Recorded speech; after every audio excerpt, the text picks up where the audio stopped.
জীবন যখন কঠিন সময় পার করে, চারপাশটা তখন অদ্ভুতভাবে নীরব হয়ে যায়। কিন্তু সেই নীরবতা ভেঙে কিছু চেনা আওয়াজ আপনার কানে এসে লাগবে। আপনার আপন মানুষ, আপনার আত্মীয়-স্বজনরাই তখন আপনার যোগ্যতা নিয়ে প্রশ্ন তোলা শুরু করবে। তারা বলবে, "তোমার দ্বারা এসব সম্ভব না।" তারা আপনার স্বপ্নটাকে খাটো করবে। আপনার অতীত ব্যর্থতাগুলোকে সামনে এনে আপনাকে ভেঙে ফেলার চেষ্টা করবে।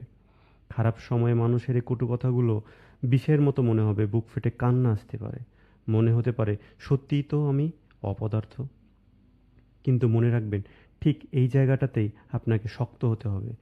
আপনার ভেঙে পড়লে চলবে না। কারণ তারা যা বলছে তা আপনার ভবিষ্যৎ নয়, তা হলো তাদের সংকীর্ণ মানসিকতা। আপনার গল্পটা তো এখানে শেষ হয়নি। তাহলে আপনি কেন হাল ছাড়বেন? এই খারাপ সময়টা আপনার শেষ অধ্যায় নয়, এটা তো আপনার ঘুরে দাঁড়ানোর গল্পের শুরু মাত্র। গল্পটা বড় করতে শিখুন। সফলতা কখনো ভাগ্যের জোরে আসে না, এটা আসে একটি পজিটিভ এবং স্ট্রং মেন্টালিটি থেকে। যখন পুরো পৃথিবী বলবে তুমি পারবে না, তখন আপনার ভেতরের আত্মবিশ্বাসকে বলতে হবে, একটু অপেক্ষা করো, আমি দেখিয়ে দিচ্ছি। টমাস আলভা এডিসন যখন বৈদ্যুতিক বাল্ব আবিষ্কারের চেষ্টা করছিলেন, তখন হাজার বার ব্যর্থ হয়েছিলেন। মানুষ তাকে পাগল বলেছিল, কিন্তু তার স্ট্রং মেন্টালিটি ছিল বলেই তিনি বলেছিলেন, আমি ব্যর্থ হইনি, বরং আমি এমন হাজারটা উপায় বের করেছি যা কাজ করে না।